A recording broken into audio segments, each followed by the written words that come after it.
It's time for today's guest. Now, best known for telling us what's a Corden on Barry Island, Gavin even, and Stacey star, Joanna Page has swapped a stick of rock for a spatula and a saucepan to compete in this year's Cooking with the Stars.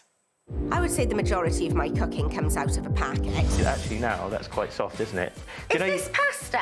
Yeah. You know the Play-Doh you have with your kids? Yes. Play-Doh texture, that's what you're looking for. Flour, eggs and egg yolk. Get it all in, but I can't have it going. It's not rolling. Oh. Right, let's get that rolled out a little bit more. Right, let it through. You hold it and I'll do it. OK. OK. That looks much better.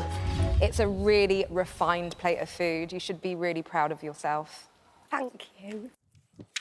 Please welcome the lovely Joanna Page.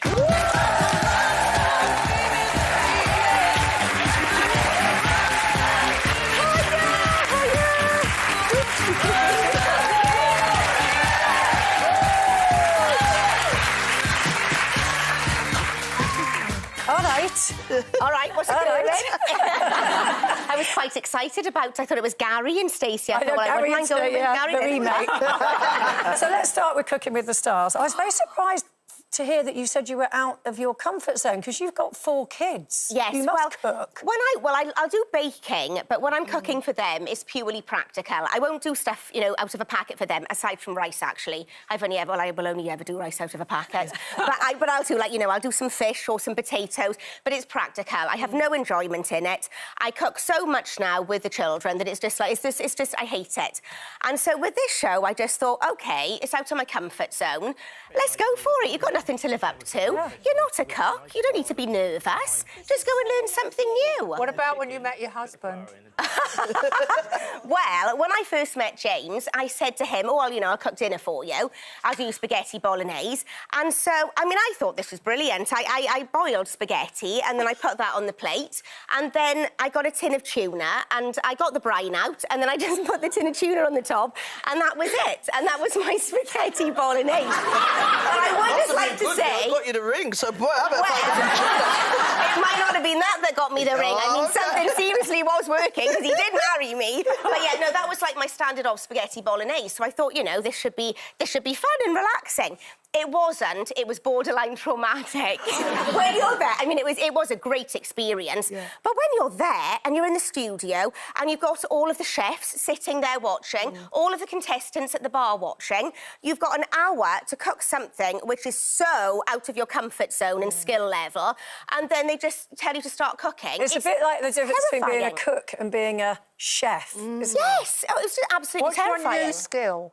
Oh, making pasta. Yeah. I mean, yes, on episode 1, I mean, Michael Keynes, who's my chef, Michelin-starred chef, absolutely amazing man, cooks the most fantastic food. I absolutely adore him. He was so calm and kind and lovely.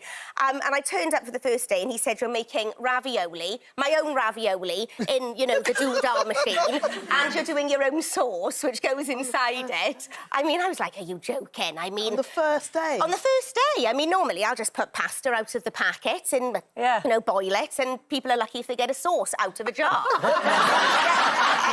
and then actually having to do that, competing against Peter Andre, and then it was just terrifying. The nerves, and you don't have very much time. We're trying not to cut ourselves. And have you actually cooked any of it since at home? Yes, I have. I've cooked that since. That is now my go-to meal. My family have had it so many times. They've had it so many times. They are still liking it, so that's good. But you know, when you go through an experience and you all just bond and you all just club together, that's what it was like, and we all got on so well. No, I don't believe it. When I did MasterChef, I hated the others. Did you? When I didn't win the first time, I was really hacked off. Yes. Yeah. Well, I'm not saying that we weren't competitive, because when we were all together and you're sitting at the bar and it's not you cooking, that was fab. I mean, I was next to Jason Watkins, we were chatting about acting, we were having a brilliant time and a laugh, and we're all so lovely and friendly with each other. But then, when I got in the kitchen, I was just like, I don't want to let Michael down, I don't want to let myself down. I'm an actress, I'm competitive, I want to win, I want to get through, I'm not letting myself down, and so that kicks in. And then you realise you kind of don't have the skills to back it. So, it's really scary. Well, you know what? The thing is, you've picked up so many skills, and you just said there that you're an actress, you're a mum, and all these different things. And I was reading about you were saying you come to a stage where you realise, as a woman, you can't have it all.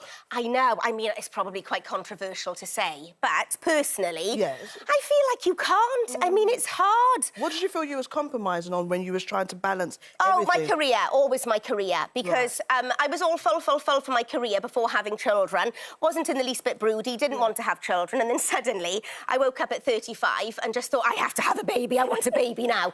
And then up until giving birth the day before, I said to my husband, what if I don't love it as much as the dog? And he said, don't worry, if you don't, I will look after it. And then Eva was born, and I don't think I let anybody else hold her for years. I mean, and I just adore them. I love being with them. I mean, that's little Bo.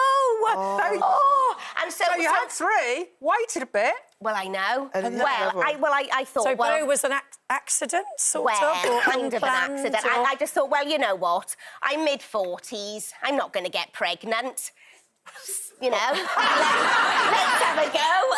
And a complete and utter surprise. I always wanted 4, James wanted 3, and so I just thought, well, I'm not going to get pregnant, am I? Well, you do. You do get pregnant. My mum had me quite late. She was 48, and I think to myself, I'm 43 now. I don't know if I'd have any more children, but then maybe I would. So are you still feeling broody? I know you said you've got your fallopian tubes. Oh, of course I'm feeling broody. I mean, after having Bo, I did have my fallopian tubes cut. Yeah. And I didn't really think about it a lot because I knew inside, I mean, I'm 46, I couldn't go through another pregnancy, I'd be utterly exhausted.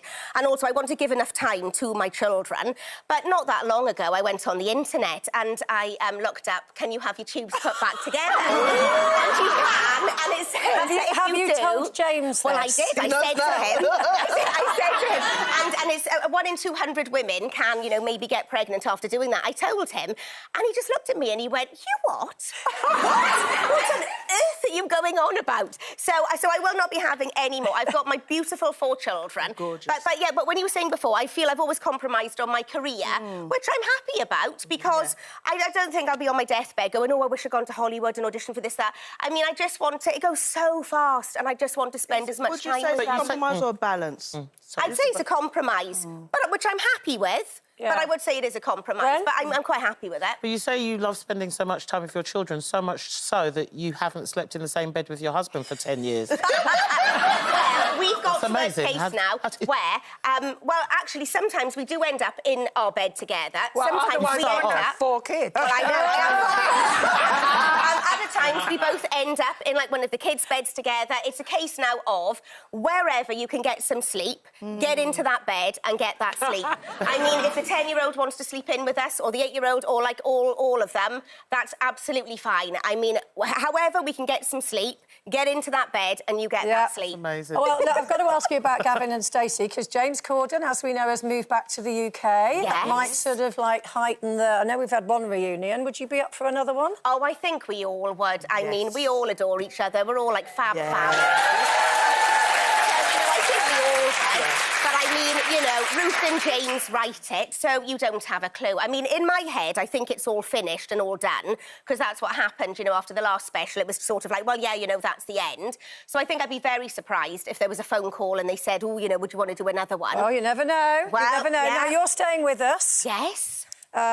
For our debates in the next part. So, fantastic. Joanna will be back with us.